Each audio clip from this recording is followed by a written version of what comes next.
many people we are right now, at least 42.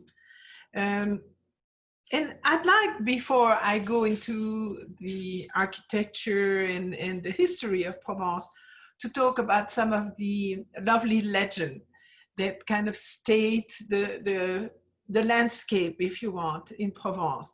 I'm sure many of you have been there, but there are some lovely legends. And so let me talk to you about 3 of them right now. So one day, the angels came to spend some holidays in Provence.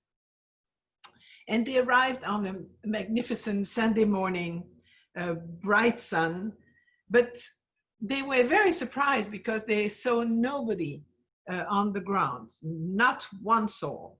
And they were really not happy with this.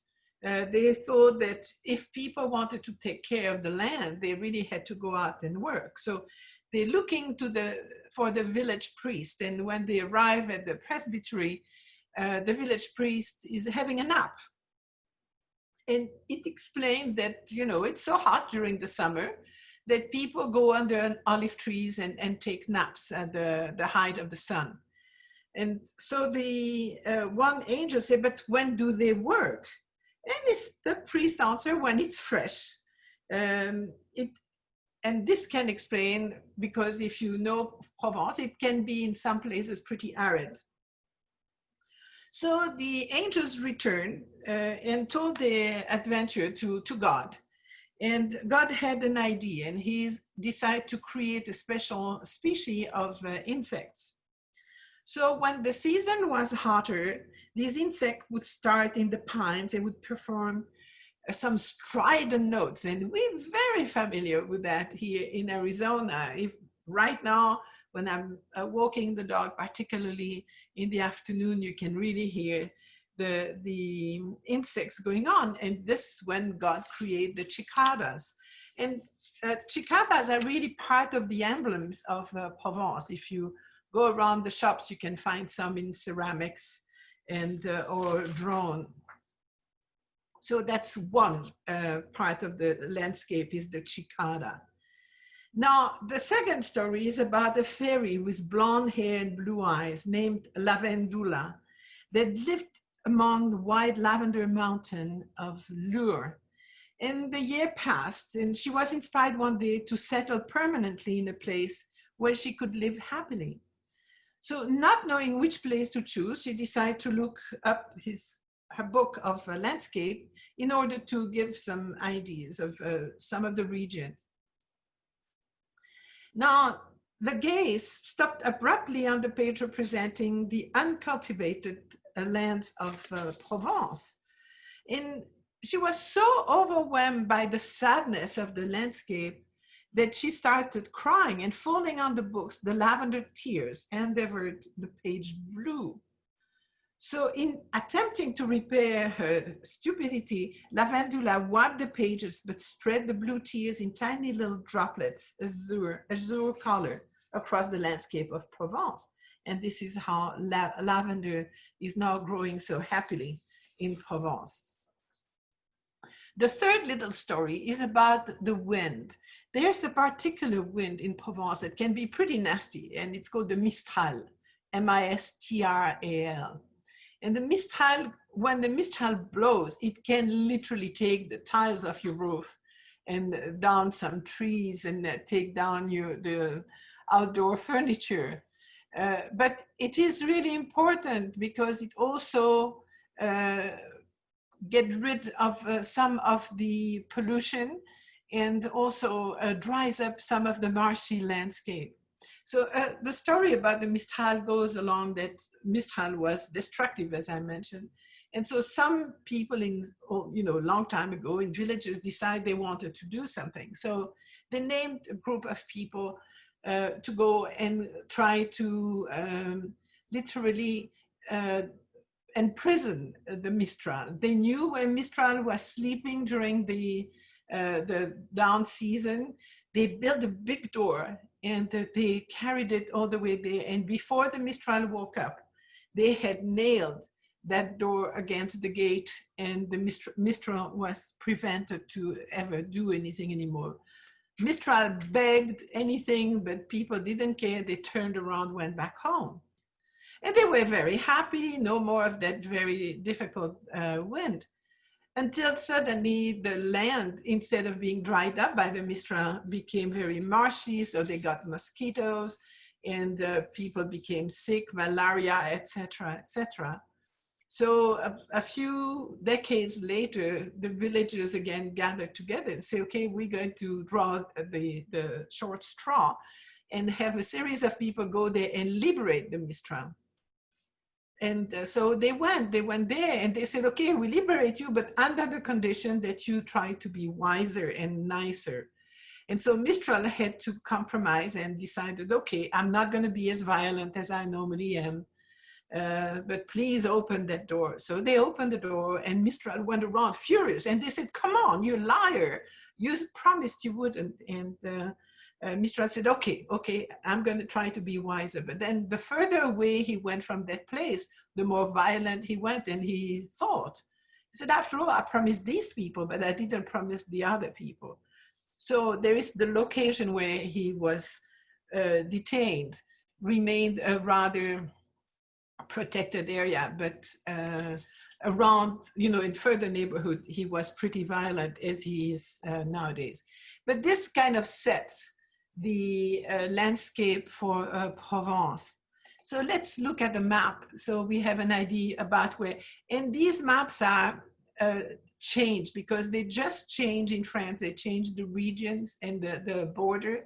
So I'm going to give you an average map. So this is the administrative region of Provence, Alpes, and Côte d'Azur. It contains the departments of the Var, which is here, the Bouches-du-Rhône here, the Alpes of Haute-Provence here, part of the Alpes-Maritimes, just the western part, and then the Vaucluse. The largest city is Marseille. Now, as you can imagine, with a coast like this, it was very attractive for people that wanted to settle. So we have very early settlements in that coast, and that particularly close to Marseille in what is called the Calanques. The Calanques are steep-sided valley formed a long, long time ago by fluvial erosion, or sometimes the collapse of roof of some caves. So the Paleolithic period saw many caves, and the most extraordinary is here in the Calanque of Morgiou. And we're talking about the Casca cave that dates back, the decoration in it, date back from 27,000 to 19,000 BCE. This is the outside of the Calanque, so you can see that it's a beautiful place. Sometimes you do have some beaches, but it's a very pretty coastline. So this cave was only discovered in 1985, but was so dangerous to access that it was only made public in 1991. It bears the name of the person who found it, who was Henri Cosquer. And you can see you have to dive down here at about 100 feet, more than 100 feet in depth, and then go along that canal that leads you to the cave here, which a good part of it is underwater, but the part that is shown shows extraordinary cave paintings, shows the hands, as you can see there, they're about 65 hands prints, and then terrestrial animals as well as aquatic animals. There are jellyfish, some fish, all kind of things. All that cave was not underwater at the time it was decorated. So the water level is much higher now than it was at that time.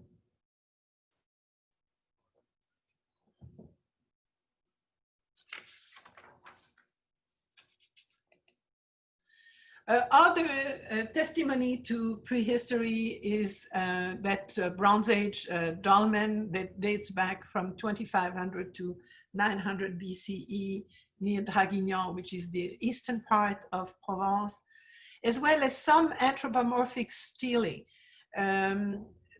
This is one of the examples. He's called Le Plus Vieil Avignonnais, which means the oldest man from Avignon. And is actually exhibited in the Musée Calvet in Avignon.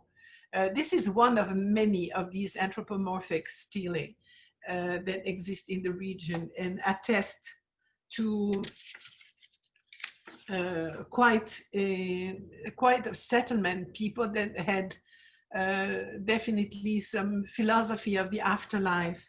They found lots of weapons made of iron. They know that they were trading with the Etruscans. And so they, as I say, they found coins, they found all kinds of artifacts, including that very special sculpture that you see here in the center that is called La Tarasque of Nov. Tarasque was a mythological figure that looks like a lion and a mixture of a lion and a wolf. He has its origin, he's the offspring, as they say, of Anacus and the Leviathan of the biblical account, but has that strange, as you can see in another representation, has the shell of a turtle and then the tail of a scorpion. So it's just a mixture of all different animals. In this representation that dates back to 50 BCE, so this is pre-Roman, it shows that it is he is an anthropophage that is eating. You can see a hand that is hanging there while he's holding the two heads with his claws. The story goes that he was just a terrible monster, and they were trying to attack him, and he would never relinquish. He would eat and beat everybody until Saint Martha, that you see here on the left, came, and just with her gentleness, she charmed him with hymns and prayers and then led back the monster to the village, where he was very quickly killed by the population. And then they listened to Martha and converted to Christianity. But they felt so sorry about what they had done to the monster that they changed the name of the town to Tarascon. And indeed, in the northern part of Provence, there is a city called Tarascon that takes its name from the Tarasque. So here you see a painting dating back to 1430 that shows Saint Martha and the Tarasque. And it's actually hanging in the Basilica of Mary Magdalene that I showed you before in Saint-Maximin-la-Sainte-Baume. The Tarasque is shown in many different places. This is, for example, one of the capital in the Church of Saint-Trophime in Arles that shows the Tarasque, and you can recognize because of that turtle shell on top. And here is a reconstruction, if you want, of a Tarasque that decorates the entrance of the King René's castle in Tarascon. There's even regularly processions and of population in Tarascon that portray the Tarasque part of their floats.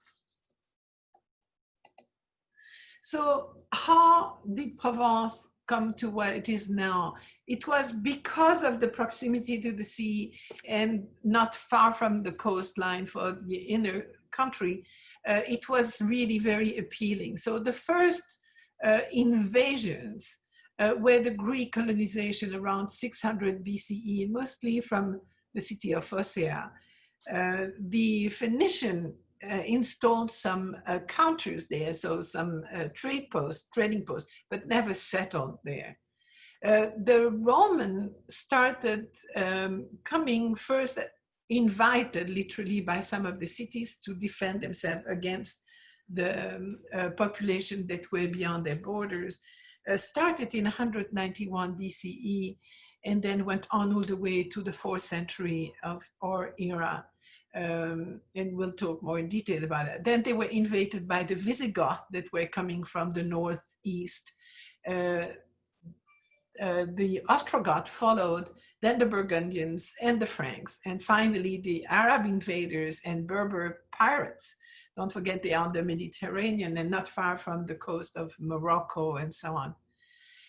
The capital of Provence varied from Vienne to Arles, Aix, Brignoles, and Marseille. And we'll see how Marseille was very influenced because of its size and its, the importance of its harbor, but then was replaced by Arles, which became the most important city in Provence. There was a very bad plague epidemic, both in 1348 and 1720, that both started in Marseille. Now, we often have that wrong impression that, okay, there was that big plague, the Black Death in 1348, but there were lots of smaller ones in between. So these were regular occurrence. In 1486, finally, Provence was legally incorporated into the French royal domain. It suffered badly during the religion wars between 1562 and 1685, just as the rest of France, by the way. But the southern part of France was more akin to the Protestants. So there was a lot of battles, literally, that happened there. It was damaged during the between the French Revolution that started in 1789. And then saw also some of Napoleon's incursion between 1795 and 1815. Finally, in 1860, the eastern part of Provence was re-annexed, which include Nice as the Alpes-Maritimes. For a while, it was part of Italy. So I hope you're not overwhelmed by these dates. Just, I bring back that map that I have shown you many times. It shows the trading post of the Phoenician all along the coast, mostly northern Africa, but also the southern part of Spain, and mostly around the islands there. But they have found some remnants of Phoenician not settlements, but trading there. So there are some artifacts that were found that were typically carried around by the Phoenicians.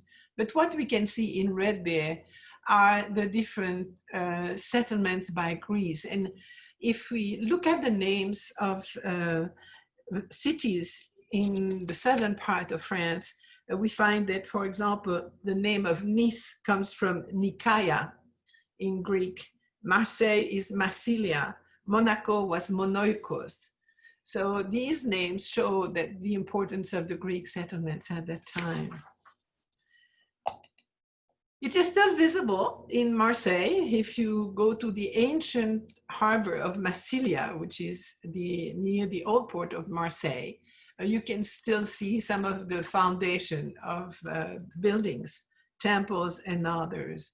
And they found some beautiful coins, the silver drachma inscribed with Massalia. So it had the name, you see, of Massa, dropping the Lia, but Massa from the Hellenistic period. Marseille had become one of the major trading ports of the ancient world during that time. The population was about 6,000 inhabitants, and it was governed as an aristocratic republic, an assembly of 600 wealthy citizens that were taking care of everything and nominated 15 people that were taking care of the everyday stuff. It had large temples like a temple of Apollo, a temple to Artemis, And they exported their own products, which was local wine, salted pork and fish, aromatic and medicinal plants, coral and cork. But as we know, the Greek lost to the Romans, and then the Romans, Marseille remained independent for a while until they invited the Roman too many times to come and help them. They actually, Marseille helped literally the Romans to beat Hannibal. So they were important associates, if you want, of the Roman. But finally, the Roman decided that they had enough of having to always come and help these cities. And so they said, why don't we settle it? And they came literally and very quickly, literally invaded the whole of Western Europe. And what is extraordinary, where they were very smart in the way they settled each of the cities, giving a lot of independence to them in the way they were administrating, but also they really proved their intelligence in engineering. And here you can see all that beautiful network of roads that made the empire so much easier to govern, because it was helping the troops to go around, but also it was a big help for commerce and trade, as you can imagine. So here you see Marseille, Massilia, that really benefited from a lot from that network of roads. Early on, the Romans literally organized different provinces. And what we know as Provence was considered the Gallia Narbonensis that you see here at the bottom. It changed with times, and depending on the emperor, this was finally cut in two, and the Gallia Cisalpina also was broken into different smaller regions.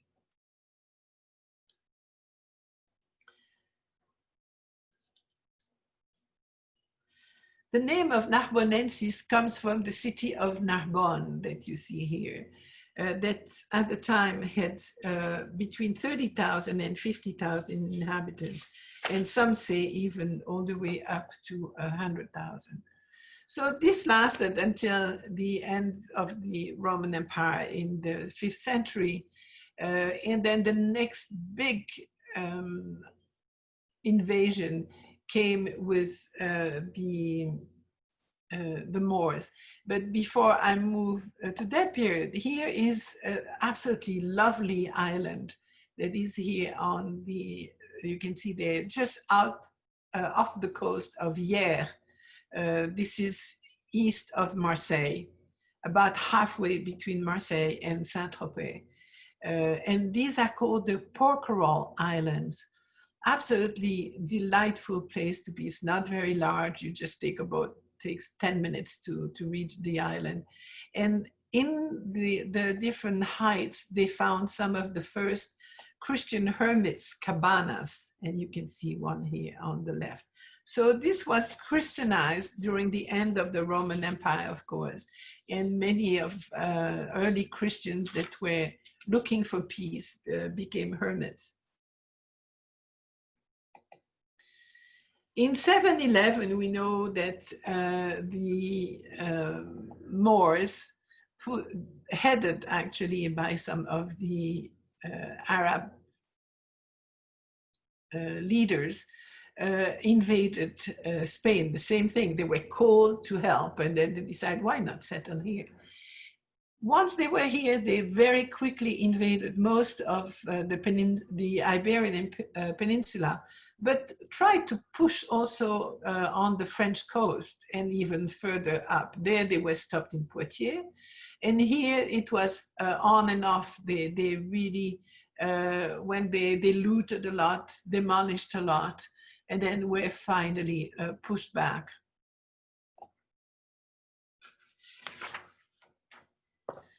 Before I go on, I want to show you an interesting map that shows you the evolution of language in Spain as well as in France. So look at this part. So at that time, the biggest part, the France was split literally between the Langue d'Oil that you see and the Languedoc, which is Occitan.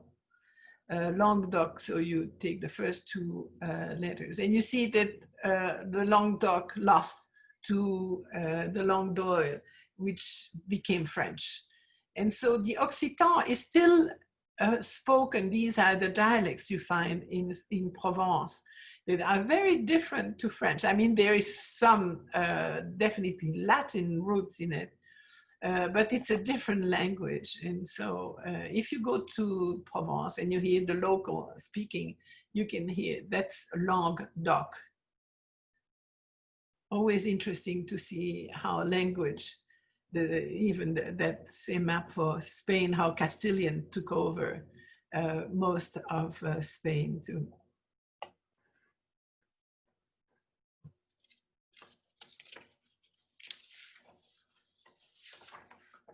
So back to the map of Provence, I show you more or less the itinerary that we're going to do. And the reason why it's so much in seesaw is because when we went, and I thought it tried to make sense, we stayed in Arles.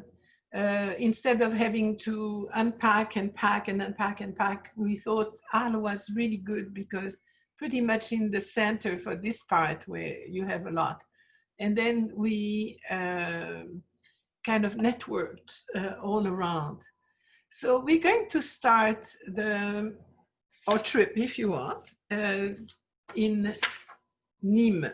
Nismes not being part of Provence, but it's very difficult to talk about Provence without talking about Nismes because there's so many, it's so similar to what's going to happen, the very important Roman vestige that are still there. Belong to that the whole image, if you want. So Nismes in Celtic was called Nemosus. In Occitan became Nems or Nismes. You should be familiar with the word Nismes because denim literally comes from the name of that city. It is there that they had literally invented that kind of fabric, very resistant, very sturdy.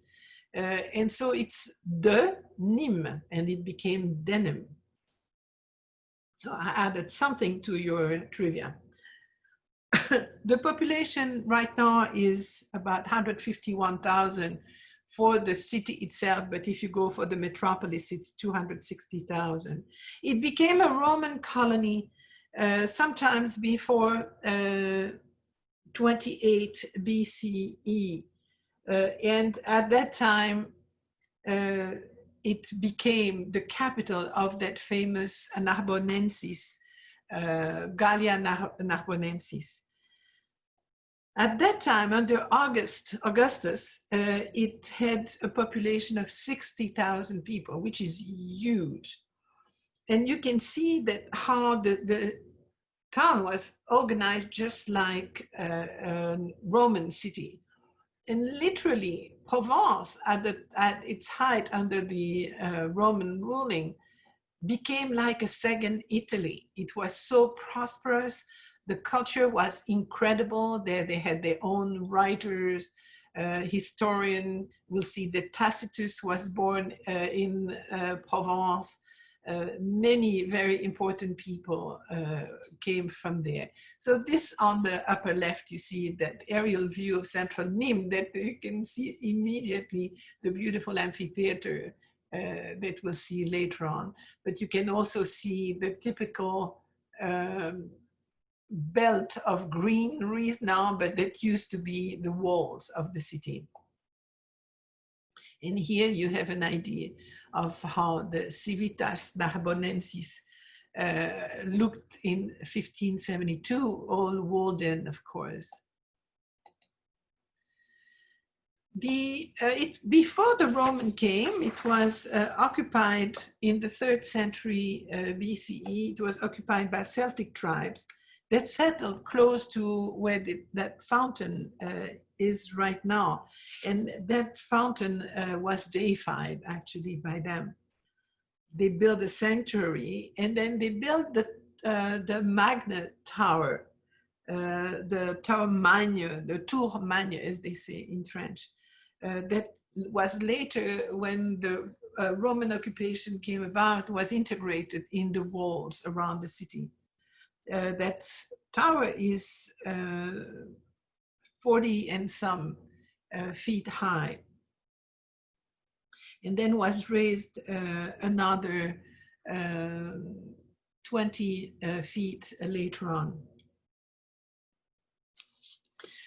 They found all kinds of artifacts, including that bust of the warrior of Grezan that dates back to the 7th century BCE. So this predates the Roman. But the Roman made Nismes a beautiful city. This is part of the ramparts that were 3.7 miles long. They were reinforced by 14 towers, and 2 of the gates remain today. This is one of them, the Porta Augusta.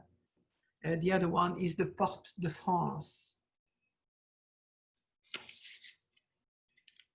Nismes is a city full of life. So if you have a chance, put your car away and try to walk it up.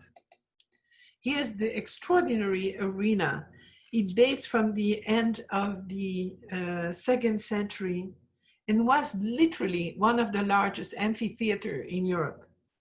It measures almost 400 feet long and 300 feet wide. The facade is 63 feet high, composed of 2 levels of 60 arches each. It can contain up to 25,000 spectators. Of course, now, not right now, with the distancing only half. They would attend their fights with animals or gladiators. Nismes is also the site that contains a beautiful maison carrée, that pseudo-peripteral temple that was dedicated to the sons of Caesar Augustus, Gaius Caesar and Lucius Caesar, both sons of Augustus that died prior to him. It's an extraordinary building that has been heavily restored, but beautifully restored. And it's a very good example of what you would call a legacy of the Etruscan temples, when you have a kind of a stage on which it is built, a base, and then the fact that it is these columns are not free are very typical of the Etruscan temples too. There is a very large gate that enters the cella where the sanctuary used to be.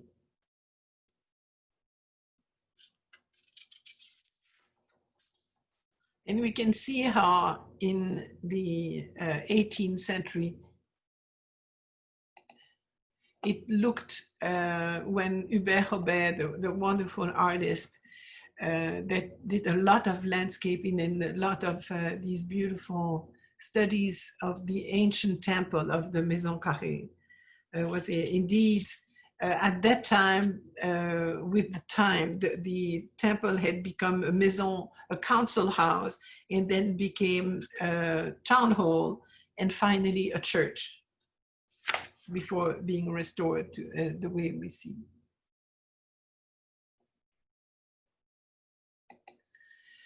Other temple, this is only one of the few that remains. This was absolutely intact until the 16th century, and it was then transformed into a church. Unfortunately, during the religion wars, the building was used to store some wood and hay. And then a feud happened between 2 guys that both pretended it was theirs. And they set fire to the building. So the vault collapsed, and the south wall was demolished, and the main facade was stripped from the column. The stupidity of man.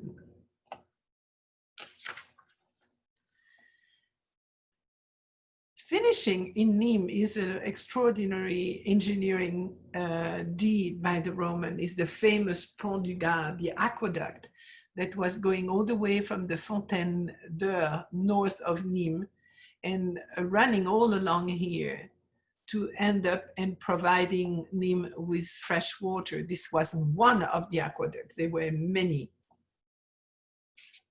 It runs for 31 miles from the sources. And the Pont du Gard is here, above the Gardon, the little river Gardon. Here it is. And it's so extraordinary how it went against the time, if you want, when you see so much demolition.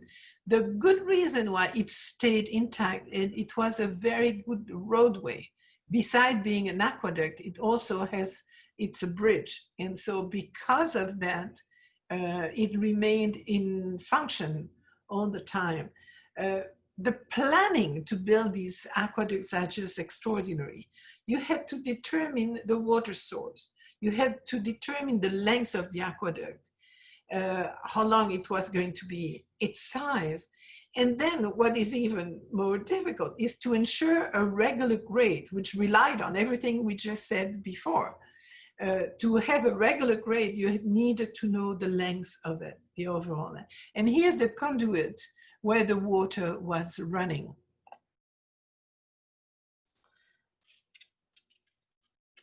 It carried an estimate of 8,800,000 imperial gallons of water a day to the fountains of Nismes, baths and homes, because many homes of the riches had water coming to the home.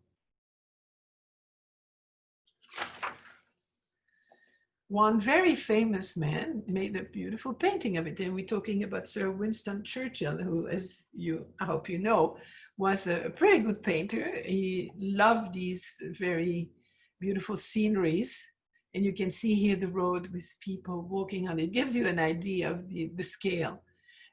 Churchill used to go around Europe, including in Bruges, for example, in Belgium, did a lot of painting. People would find him on a bridge and trying to paint a canal.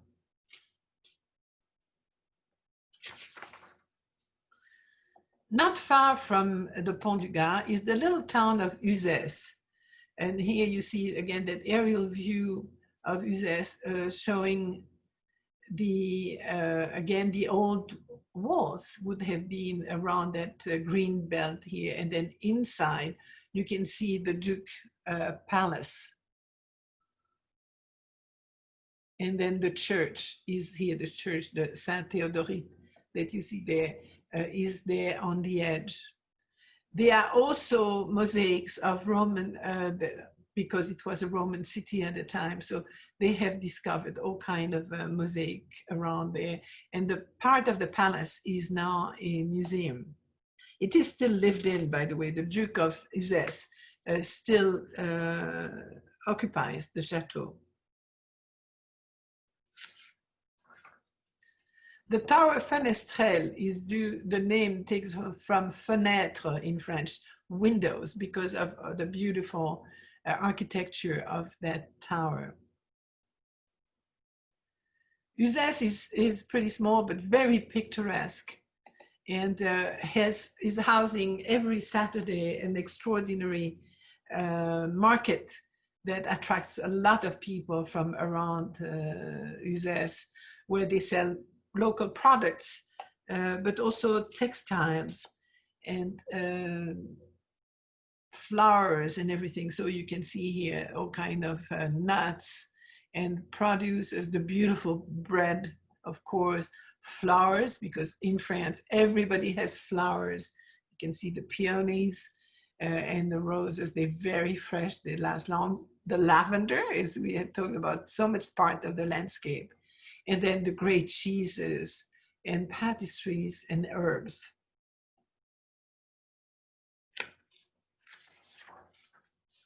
If we're going north now, we're going to the city of Orange, if you want to see, but normally the origin of the name has nothing to do with the fruit. It was finally conflated with the name of the fruit, but originally it's not. In Celtic was Arausio, in Occitan, Orenja, and in Provençal, Orenja, and this is where orange came about, but it had nothing to do with that. It actually, Arausio was the name of the Celtic water god. After multiple battles, the Romans decided to establish their settlements in Provence, as I mentioned before. And so it was the Roman Orange was founded in 35 BC by some of the mercenary of the Second Legion. It became for a little while the capital of northern Provence. And Orange was at that time a miniature Rome, which had an incredible infrastructure, showed triumphal arch, as we'll see, theaters, beautiful villas all around. It was unfortunately sacked by the Visigoths in 412, and then became very largely Christianized. Now, it is really interesting because you might have heard about the House of Orange with the king, the royal family of the Netherlands. Indeed, Orange belonged to the princes of Orange-Nassau until 1713, during the Treaty of Utrecht. It came back to France under Louis XIV. Here is one of the triumphal arches, beautiful one here. And then extraordinary is the theater that dates back to the 1st century of our era. It's a stunning place. You can go all the way, and I did, all the way to the last row of seats and hear somebody whispering in the other's ear, in somebody else's ear. You can hear exactly what they say. The acoustic is so fabulous.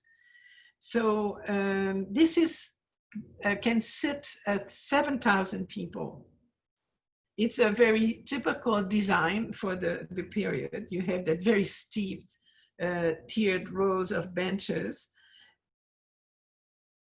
and the proscenium that is here, the stage being there. It's the stage varies in depth from 40 to 50 feet and runs 210 feet at the base. The theater is 120 foot high with a 340 foot wide stage wall, as you can see there, with, of course, the statue of Caesar that was a must at that time. But it's a spectacular place that fortunately it's still in use.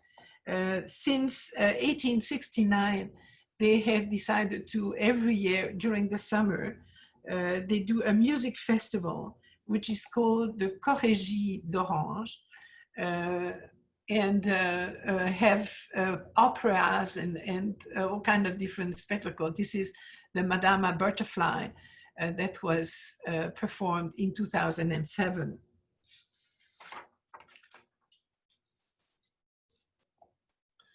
Northeast of Orange is a very special city called Vaison-la-Romaine, from Latin vasio. It became Vaison-la-Romaine only in 1924. That place was again inhabited during the Bronze Age, but was conquered in 125 BCE by the Romans.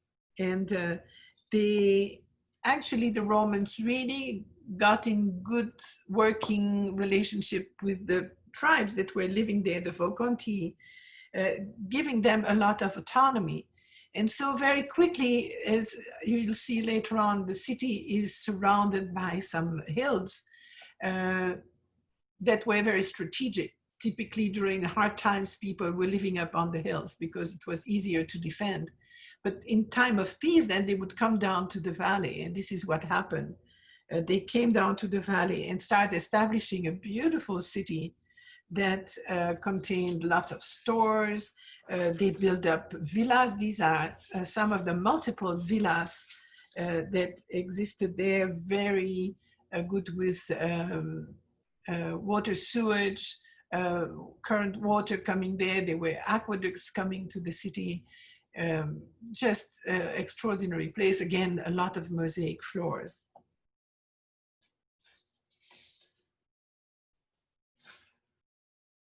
And this is where Tacitus was born. It had its theater, very typical, built on a hill. It became one of the richest cities of the Gallia Narbonensis.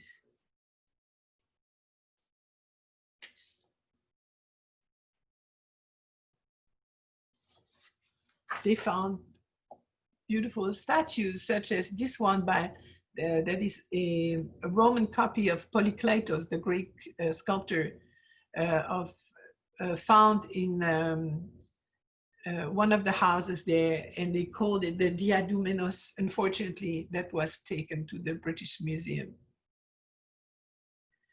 You can see immediately the similarity with another very known sculpture, the Doryphoros by Polykleitos. You can see the muscular definition is very similar.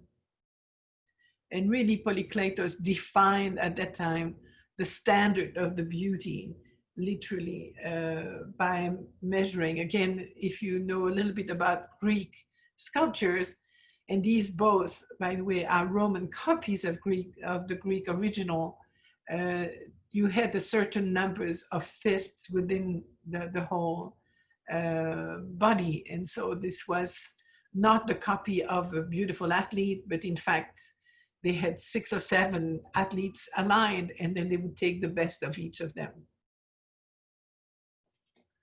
And this, of course, originally would have been a bronze, but bronze was very delicate in a sense, because as soon as a war was there, they had to melt all the statues made of bronze to make weapons. Still in Vaison are some Roman bridges. This is the Roman bridges over the Ouvèze River. Very picturesque, as you can see in the background. You see the Mont Ventoux, which is one of the highest mountain around the Mont Ventoux. It's over 6,000 feet high. Now that very nice river that runs there can turn into a monster. And this is one example of what happened during the flood of 1992. As you can see, it's amazing that the bridge resisted.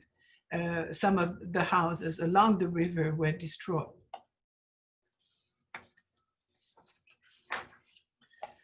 On the hills around is the chateau of the Counts of Toulouse.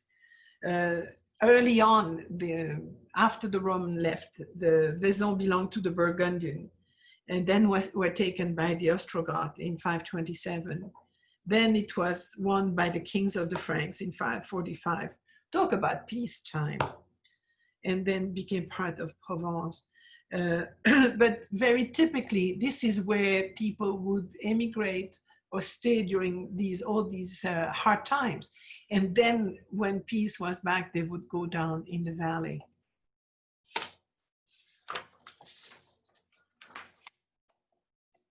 On another of the hill is the cathedral, Sainte Marie of the Assumption, called the Haute, Cathédrale Haute, so the high cathedral, because it's again on one of these reliefs. It was made of some of stone of a previous chapel that was built there. And here is the cathedral seen from the same level.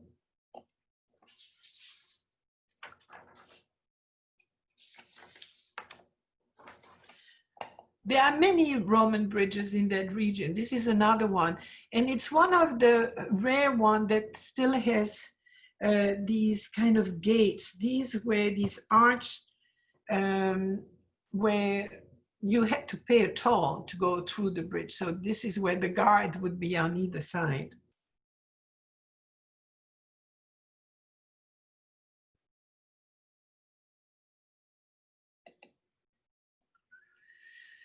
Moving to Avignon, so we come back a little south and in the center, and this is a beautiful aerial view of the center of Avignon with the famous bridge. And I don't know if you know, sur le pont d'Avignon, on y danse, on y danse. Sur le pont d'Avignon, on y danse, tous en rond. And in fact, that song is actually not that old. You can think that it goes back, there are lots of old French songs, but this goes back to an opera that was performed in Paris in 1853 and was performing that kind of a song. But you also see the sheer size of the palace of Avignon. Avignon in Greek, oignon, in Latin, Avignon, in Occitan, Avignon. And so this is the origin of the name.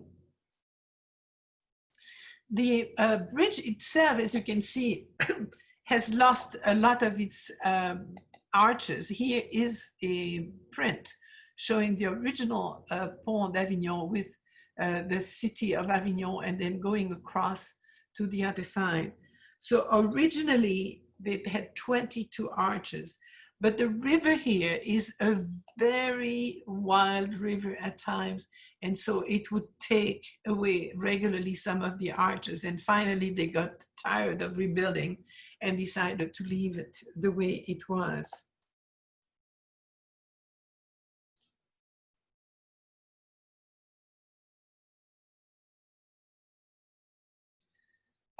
There is a little chapel at the origin of the bridge down the side of Avignon city too. This has been, of course, as you can imagine, such a beautiful place, has been painted by Paul Cézanne. This is the Papal Palace by Paul Cézanne, painted in 1909. Paul Cézanne being one of the promoter of the Pointillist style.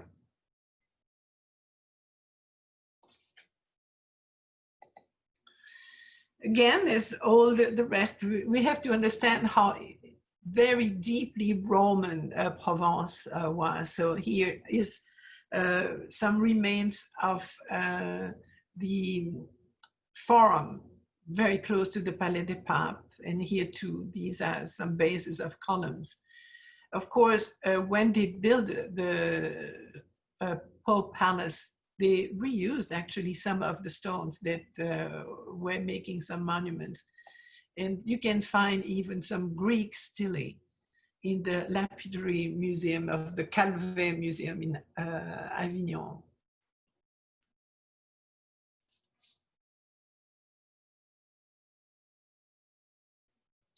The Emperor Adrian stayed in Avignon around 121-22. It was Christianized in the early 5th century. Then it was ceded to the Merovingian kings and fell into the hands of the Moors. The Saracen was destroyed in 737 by the Franks because they had become the allies to the Moors. And so the Franks with Charles Martel didn't care for it, and they destroyed Avignon. But it was rebuilt, and of course, the main monument is the Pope Palace. So what brought the popes to Avignon is there was a disagreement, let's say a strife, literally, between Philip IV of France and the Pope Boniface the Eighth. And at the death of his, at the death of his successor, Benedict XI, only 8 months in office, the conclave that was completely deadlocked finally elected Clement V, a Frenchman And he decided he didn't want to move to Rome. He decided, and that was very much in accordance with the king, who definitely wanted the power of the Pope being on his territory. He decided to remain in France. And then in 1309, he's going to move his court to Avignon, where the papacy will remain for 67 years. You have here the list of the Pope that lived in Avignon. Pope Clement V, so we just talked about him, who was a French Pope. And then we have Pope John the 22nd, Pope Benedict XII, Pope Clement VI, Pope Innocent VI, Pope Urban V, and was shortly, very briefly in Rome, and then returned to Avignon, and then finally Pope Gregory XI, who was the last one there. They also were two Avignon-based anti-pope between 1378 and 1423, when finally Benedict XIII was expelled from Avignon in 1403.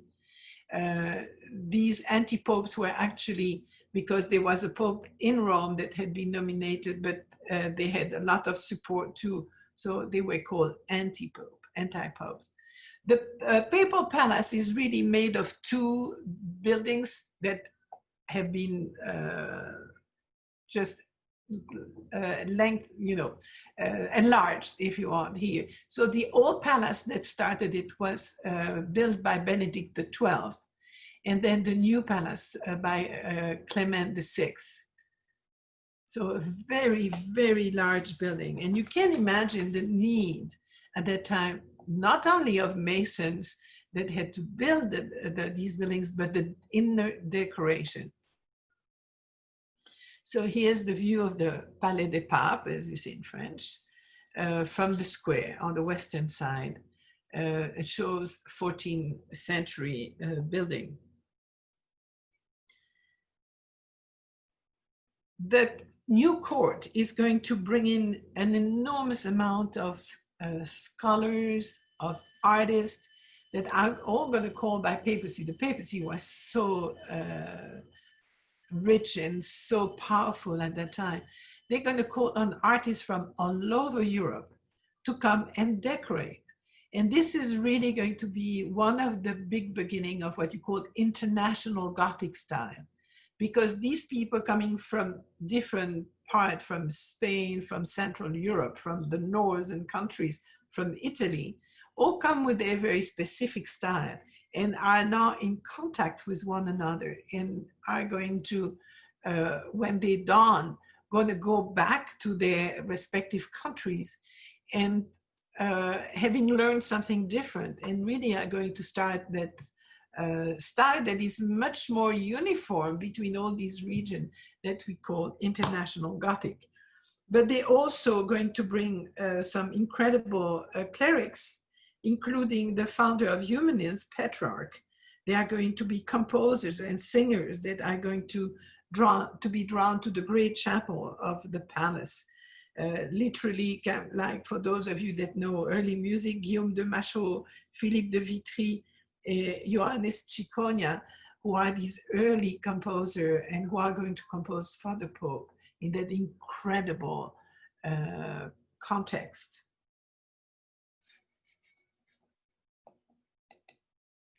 Inside, of course, now everything looks really bare. Of course, this would be one of these cloisters where the clerics would walk.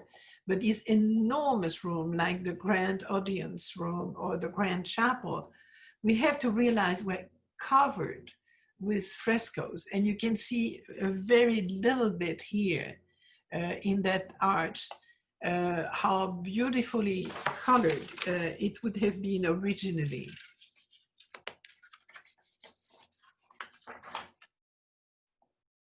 With extraordinary space.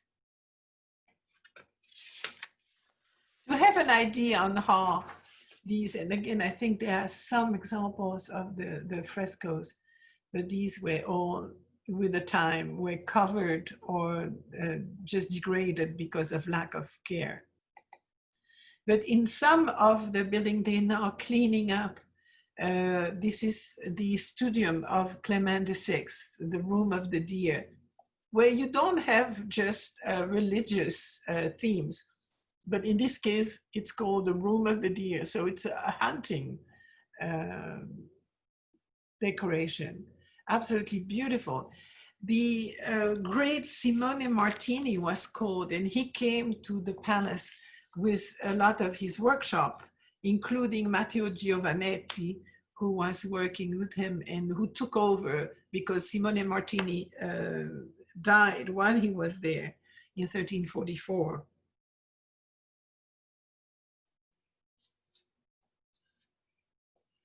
Some are, by the way, real frescoes, but some are also some fresco secco, which means also that it's going to degrade much faster. It's paint on a dry wall. Here's the, by Giovannetti again, the chapel of St. Martial with the, literally his vita, his life. The extraordinary blue that comes from the lapis lazuli has that, the unique pigment that has so much intensity.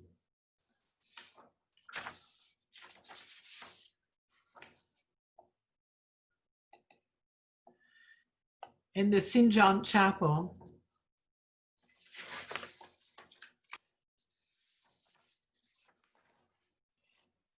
showing different scenes of the life of St. John, of course. And this has reopened. It was closed because these are not very large spaces. So when there are people there to take care and clean these frescoes and stabilize them, you cannot have both of them. But this gives you an idea on how the whole palace would have looked. It was extraordinary. You would also have a lot of tapestries hanging on the walls to prevent the stone to transmit its humidity and its cold. Across from the papal palace is a beautiful 17th century building, early 17th century, which is the Papal Mint.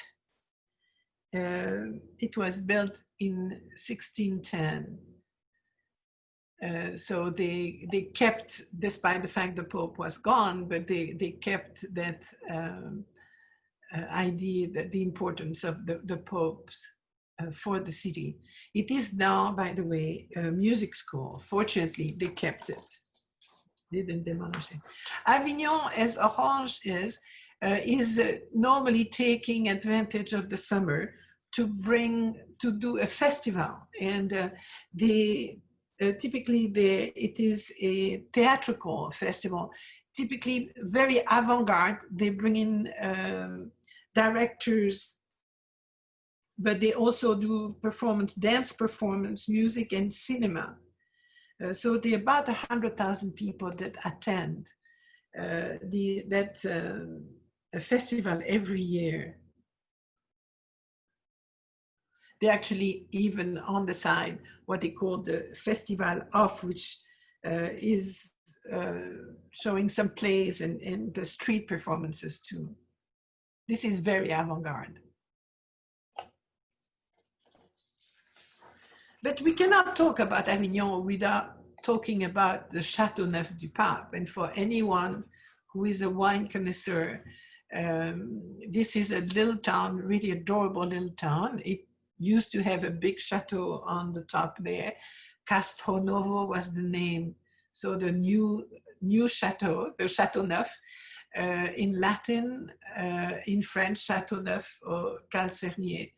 That was the name of it altogether. It's a very picturesque little town, but it's particularly known for the wine that it produces. And so on the left, you have an idea of how the chateau would have looked in the 18th century. And here down on the right, and by the way, there are some wonderful restaurants there too, is the famous Châteauneuf du Pape bottle. And the reason why, what makes the wine so different, it's, as you can see, the ground is covered with pebbles. And these pebbles they retain the heat during the day, but at night release it. And so it actually hasten the ripening of the grape. It also keeps the moisture in the ground.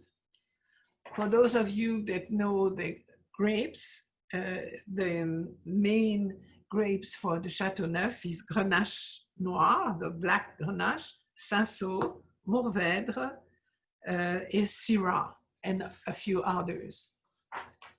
For those also that know their wine, just a couple of miles from Châteauneuf is Gigondas, which has almost the similar content and is also an extraordinary wine. On these very good words, I'm going to let you unmute yourself, and then we're going to take 5 to 7 minutes before we go on. So please unmute yourself. Recording. Okay, so leaving Châteauneuf and its beautiful wine, we're moving down to Arles, which is the city where I mentioned. In Greek was Teline, which has nothing to do with Arles, but then in Celtic was Arelate, and so that was kept by the Romans. In the Celtic name means the site situated close to a pond. In around 500 BCE, it was a Greek trading post, but then the Roman in 123 took the town and expanded it, because as you can see, next to the Rhone River, it became a very important harbor. And now we look at modern time map, it's completely different. The Mediterranean came much closer to Arles at that time than it is now. And they built, by the way, a canal link to the Mediterranean Sea. Very important, Arles replaced Marseille at the time as the capital of Gallia Narbonensis.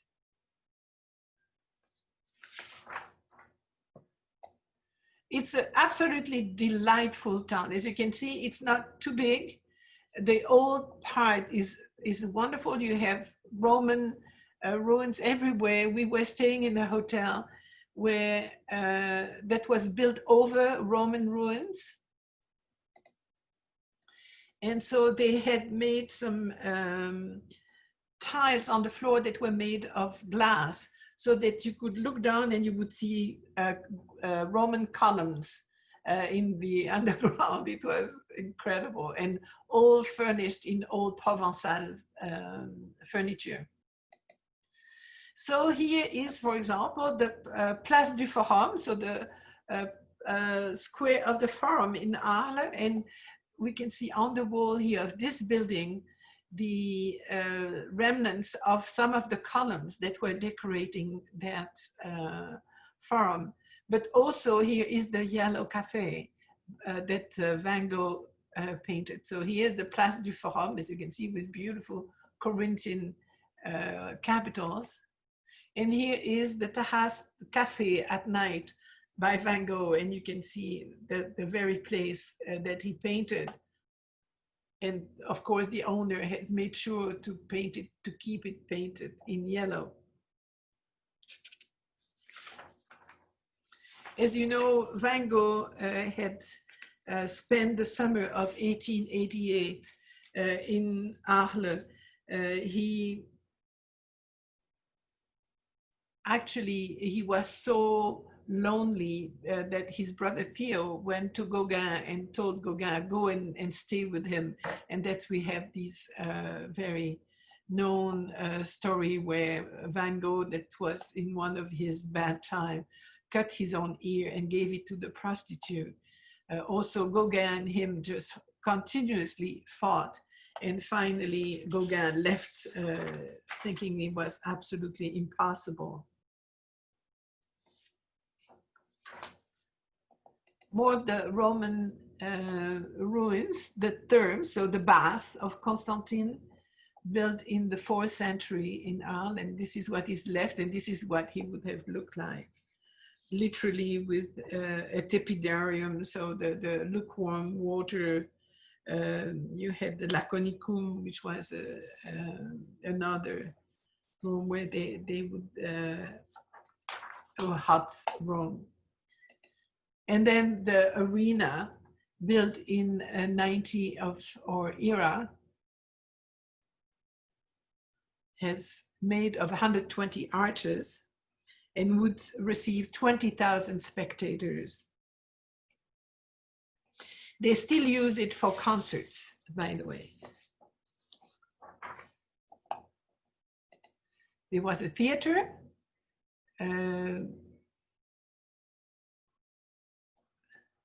built in the 1st century before Christ.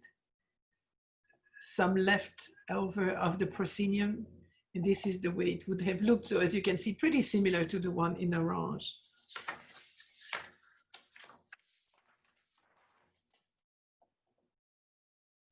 And then something that is about unique to Arles is the symmetry. It's the Elysian fields, literally from Elisi Campi, it became in Provençal, the Alicant. And the Alicant just shows you all around these are Roman sarcophagi, all around. And you have that big alley with old plane trees that is bordered with, from very simple sarcophagi to very elaborate one. This was also painted by Van Gogh. Here is some of the more sophisticated one with the hunting scene, which is in the Museum of Arles.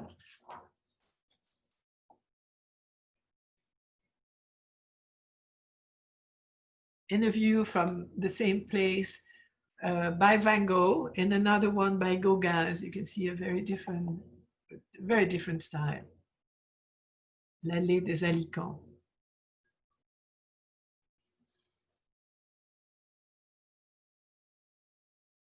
Now, in Arles, that place has been almost used like the Champs-Élysées in Paris, if you want, and the beautiful ladies of Arles would just walk these extraordinary alleys and show themselves in their beautiful costume that had great headdress and very beautiful color.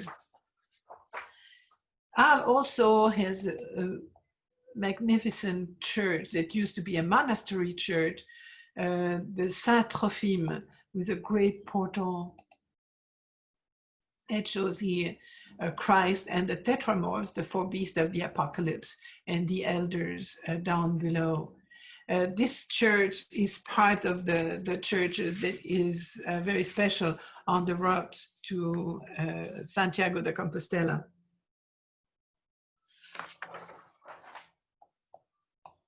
In the back is a beautiful cloister with all historiated capitals and carved columns.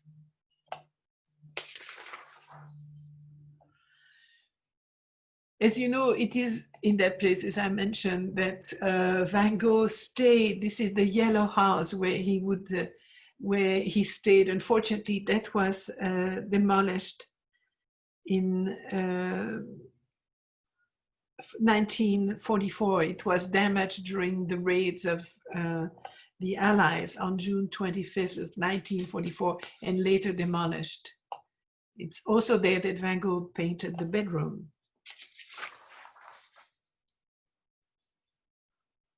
Unfortunately, following the incident with Gauguin, he was hospitalized in Arles, and he wasn't really well received by the population. He had that very guttural, very specific Dutch accent in French, didn't speak French well at all. And the population looked at that redhead guy that was shouting, sometimes was so drunk, didn't really care for him. So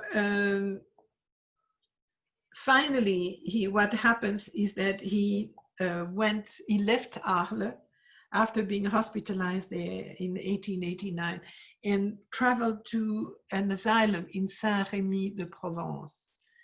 And this is what he painted there, showing that particular hospital who was taking care of unstable people. The garden of the hospital in Arles here, and then later on, this is still the hospital in Arles. But then moved to Saint-Rémy-de-Provence.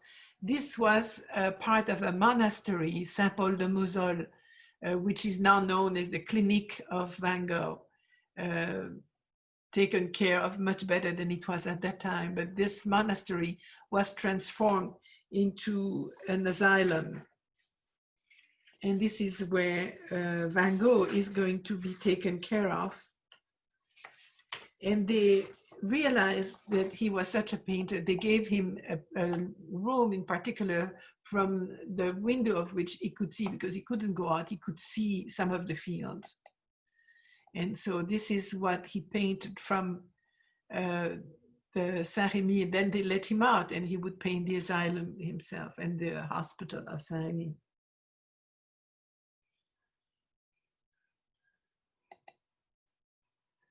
The Starry Night and the irises.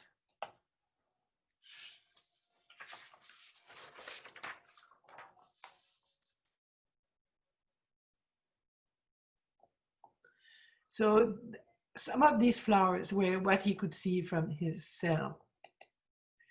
Very close to Saint-Rémy is Glanum, or Les Antiques. It's literally on the territory of Saint-Rémy. And this is again one of these extraordinary Roman ruins. It was a fortified town that was founded in the 6th century by the Ligurian, but then taken over by the Roman in 27 BCE. And this is again a city that had its arch, triumphal arch, had a whole series of villas and the stores. This is the mausoleum of the Julie. There's a family, and so this was their funeral monument. And this is literally one of the best preserved mausoleums that exists still.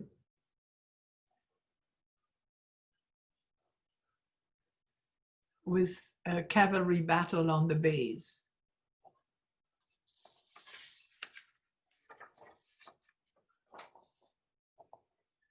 Going east, sorry, we go by the Beaux de Provence, and this is a particular relief, kind of that stands out of the otherwise rather hilly landscape in the Alpi, what is called the small Alps, if you want. The Beaux comes from the bauxite aluminum ore. So this is where they discovered the bauxite first in 1821. And aluminum, of course, became extremely important to all the industry. But this is where it was first discovered.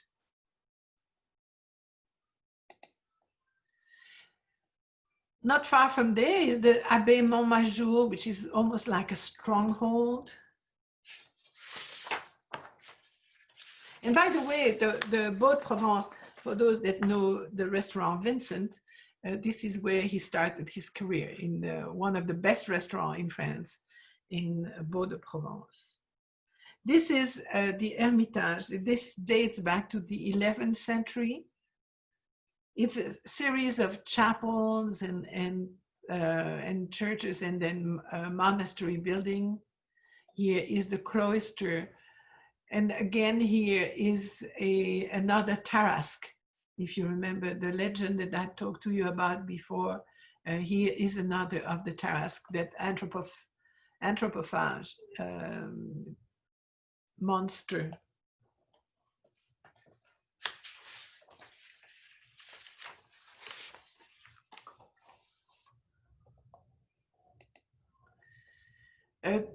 Seen from Far Away is a painting of Van Gogh showing the sunset at Montmajour.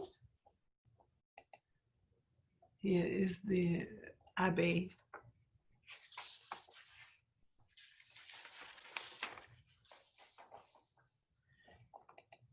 And then another of the building where we can see the Montmajour really far, but showing the harvest in Provence, la moisson en Provence. This is just a pencil and reed pen. Going south, going towards the Camargue, is another wonderful building that is part of that series of churches that were so important to the way to Santiago de Compostela. Saint-Gilles Abbey Church. It was founded in the 7th century by Saint Gilles and dedicated at that time to Peter and Paul. But then in the 9th century was dedicated to him again. It went through all the similar things with the war of religion. It was devastated when the Huguenots took it, and then later on during the French Revolution. The series of low relief here and the tympanum are really interesting. Here, some of them, as you can see, very much influenced by Roman sarcophagi. These are the scenes of the life of Christ.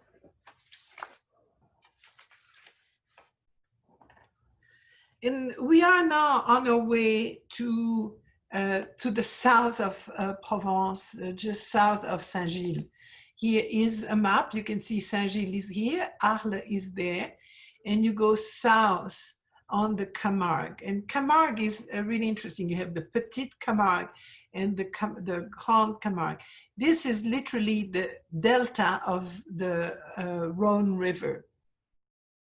Used to be, the water used to come much further, but what remains are a series of very large ponds, but also a lot of marshland. So we're going to go from Saint-Gilles to the Aigues-Mortes. I talked to you before of the Sainte-Marie-de-la-Mer. This is where it is. And then Marseille is further. You can see Marseille is just east of that. But Camargue has its own, I wouldn't say climate, but definitely it's different because it's very humid, so lots of mosquitoes, but it's totally flat because it's a delta. And so you have very particular industries that pertain to that, and definitely fauna that is quite unique. Here are the flamingos in the Camargue because this is marshland. Special ducks, there are a whole series of ducks species. They also elevate bulls, and this is known. These are called the manades. That's the place where they raise these black bulls, and these bulls are raised for combat, but as well as for reproduction and for meat, definitely. So you have a lot of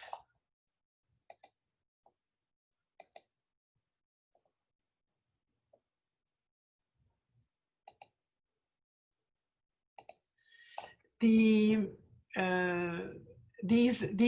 bulls are quite impressive, and I tell you, we were taken in one of these manades within the enclosure of bulls, and we were in a special car, but the guy said, you know, don't sneeze, because if you call on his attention, you don't know exactly what they're going to do.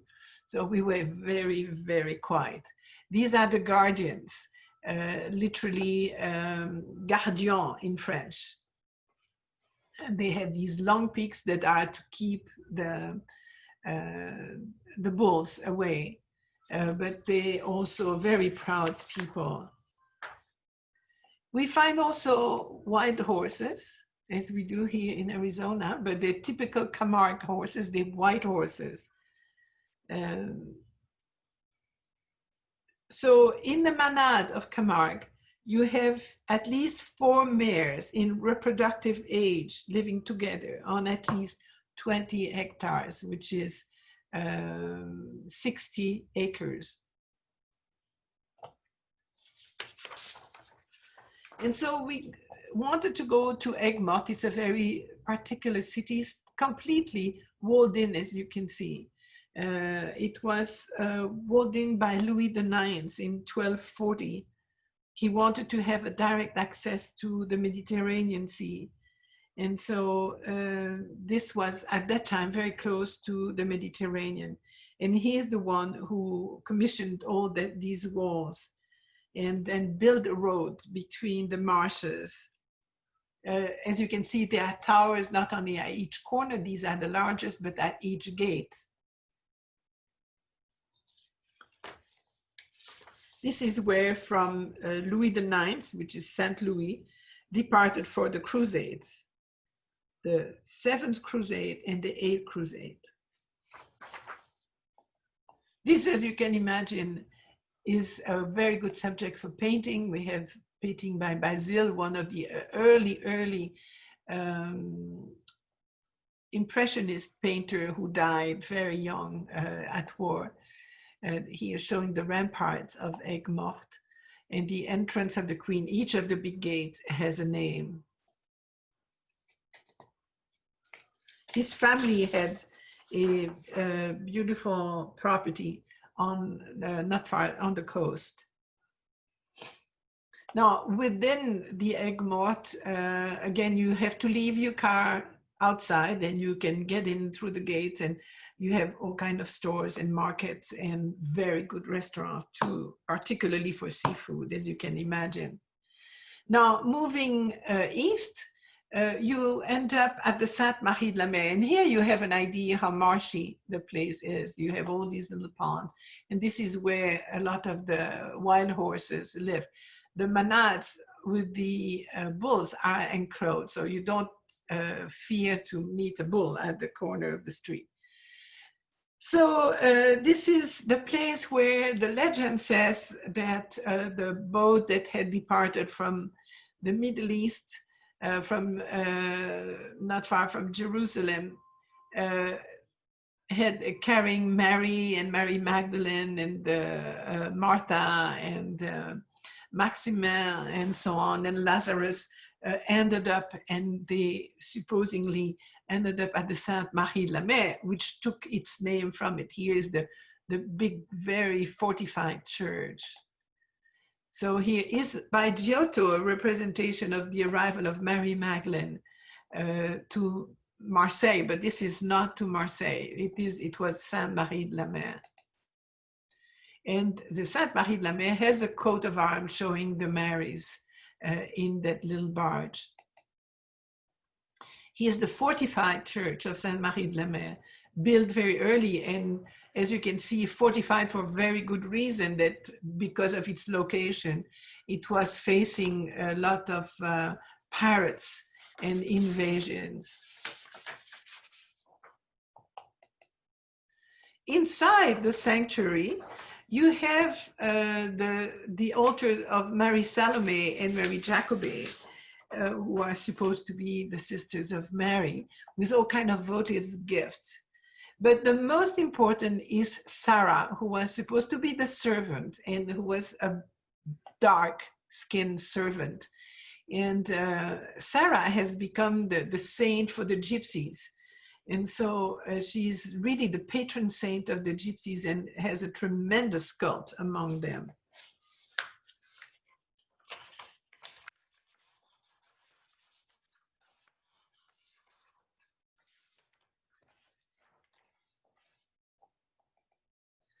Again, we know that Van Gogh went there. This is a view of the Sainte Marie. It took a 30-mile stagecoach trip from Arles to go there. Now, there is a festival in the Sainte-Marie-de-la-Mer every year where the gypsies gather there to have the particular worship of Saha and the marriage with the sea and so on.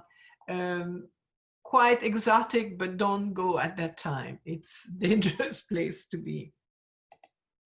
Here are two more Van Gogh's paintings showing the gypsy camp near Arles, and then the sea at Sainte-Marie. Look at the impasto on that painting.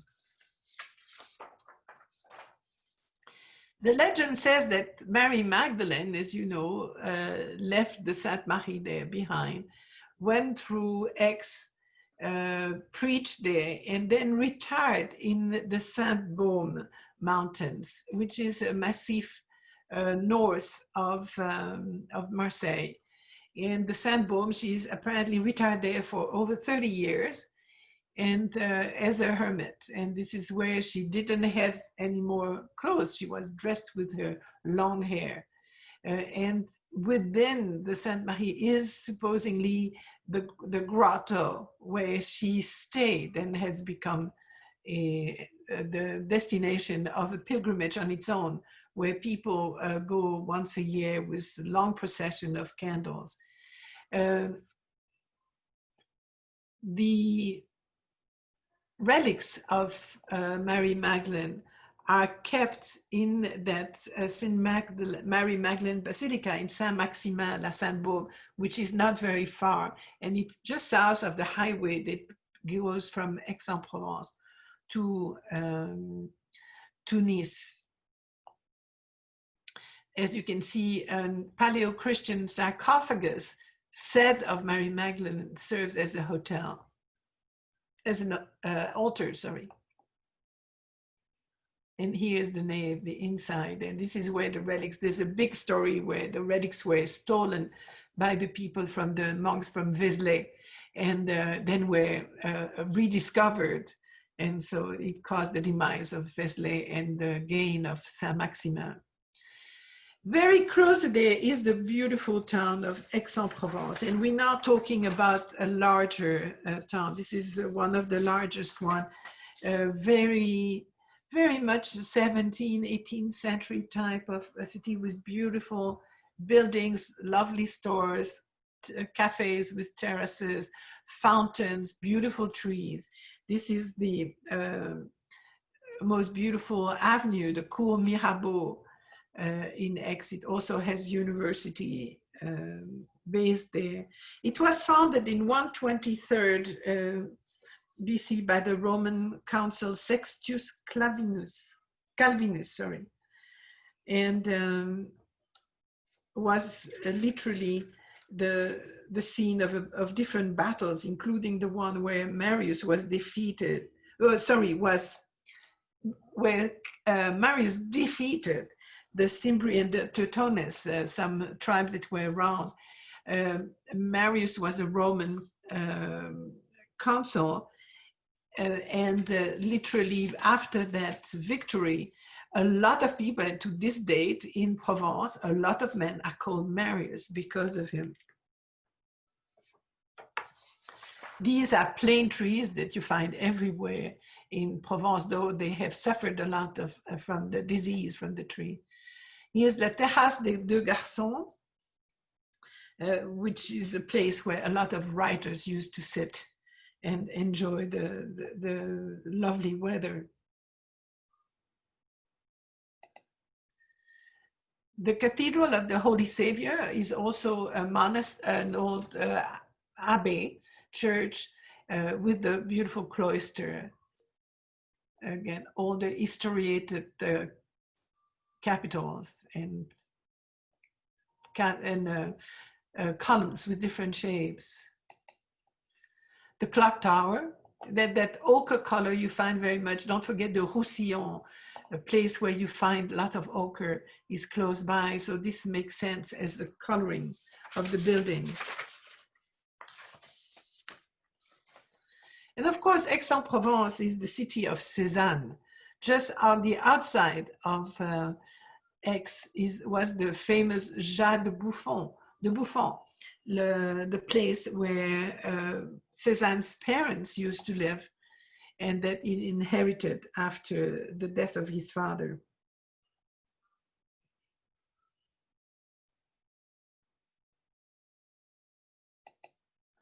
from there, he had a great view on the Mont Sainte-Victoire. Mont Sainte-Victoire is again the victory by the Consul Marius over the barbars. And so here is a picture of the Mont Sainte-Victoire, and there is one of the many, many paintings that Cézanne did of that mountain, that really he was obsessed with the mountain and the way he had to paint. And as you know, he went very quickly from there to a very geometrical understanding of the different views and the understanding of the relief of the mountain. Going south from Aix is, of course, the city of Marseille. Marseille, we had mentioned, had been settled by the Greeks and then by the Romans, known for the big importance of its harbor, but also pleasure, the small harbor for pleasure sailing and canoeing, if you want.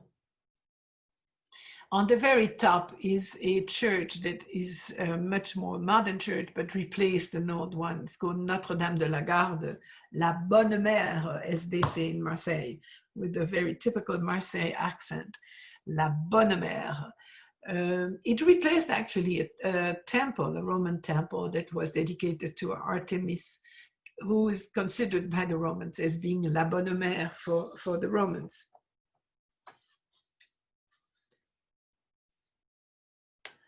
We have to keep in mind that Marseille was the place where the plague took off in that part of the Mediterranean. Across from the city is an island that's called the Château d'If, and some other islands seen from Marseille. Château d'If was a stronghold that became a prison.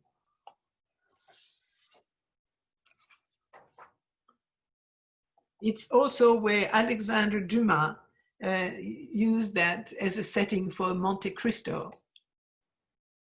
So imagine Monte Cristo escaping the tower. Edmond Dantes. And actually, the prisoners, as it was a prison, were treated very differently depending on their their class and their wealth. So the poorest were placed at the bottom, and sometimes 20 or more to a cell, whereas the wealthiest were able to pay for their own private cell, higher up, with windows, a garderobe, and a fireplace. Here is the plan of the chateau.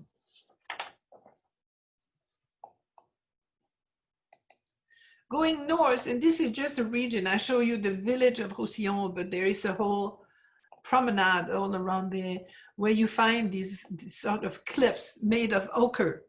And so this literally is where they mine the ochre in what is called the Roussillon. And Roussillon means that color. Roux is red hair. Roux is red hair. Beautiful little places around there too, and I can't see them all. Going east again, it's a gourd panorama. That's one of these Oppidum castrum, where you had, because of the relief, taking advantage of the heights, and the church replaced the temple, this is for sure. This was a Benedictine abbey in the 8th century that was destroyed during the Arab invasion, and then in 1031 the castle was built, and this is what is called the Castrum Gordone. Here is a close-up of the chateau. Close to Gogh and within its territory is the famous Sénanque Abbey that you saw at the beginning, which is so known for its plantation of lavender. This was established in 1148 as a Cistercian abbey. It reached its peak in the 13th and 14th century. It was at that time operating 4 mills, 7 granges, and possessed the largest estate in Provence. It was, of course, nationalized during the Revolution, and then finally sold to a private individual.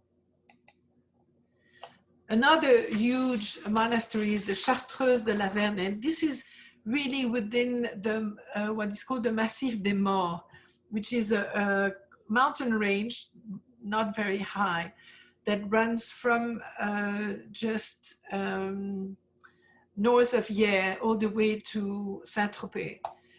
This is where you have the big fires because it can get really dry during the summer and there is very little building. So if somebody does something wrong, this catches fire very quickly.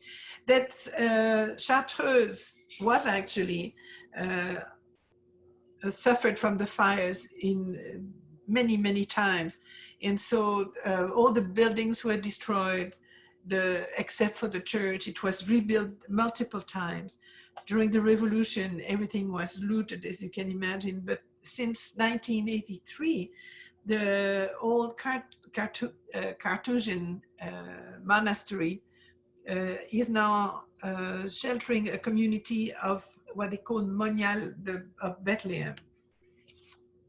It's huge. And then Grimaud, this is just an example of one of these perched villages that you find in Provence. As you can see, they're hills, and every time they take advantage of a hill. So you have Grimaud, Pierrefeu-du-Var, all kind of little villages that are really cute and are worth stopping. In Grimaud, in particular, they are taking care of corks. They make corks of the bark of the cork oak. So this is an industry that is quite prevalent in the region, a lot of cork oak that are growing. So it's a very slow growing process, but you can see lots of these oaks without the bark, and so they've been harvesting the bark. And then the last place going east is going to be Saint-Tropez, the famous resort place, but that's started already in 599 BCE, where the Phocéans, the Greeks, literally established their coastal side there before going to Marseille. Then the Roman invaded the region, and because of its location, the beauty of the bay, they built a lot of villas around there. And the name of its patron saint, Saint Torpes, actually dates back to the time of Nero, where he was supposedly decapitated. Here is the old port, very typical, where you used to see a lot of actors. As you know, all the French actors had a place in Saint-Tropez. And this is where And God Created a Woman was the setting for with Brigitte Bardot. And again, it was one of the subject of painting by Paul Cézanne.